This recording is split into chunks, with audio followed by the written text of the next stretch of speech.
Welcome to the Techie Dialogue. In this video, we'll show you exactly how to print highlighted text in a PDF.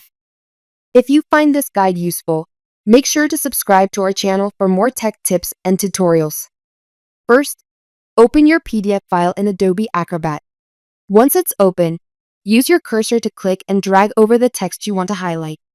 A small toolbox will appear above your selected text. Click the highlighter tool icon to apply the highlight. Once you've finished highlighting your document, you're ready to print. Next, go to the File menu and select Print, or use the keyboard shortcut Ctrl+P to open the Print dialog. In the Print pop-up window, find the Comments and Forms drop-down menu and select Document and Markup.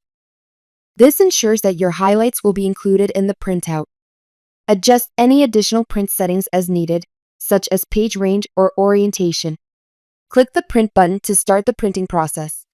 Finally, complete the process by choosing a save location and renaming your PDF if necessary. And that's it. Thanks for watching and see you in the next video.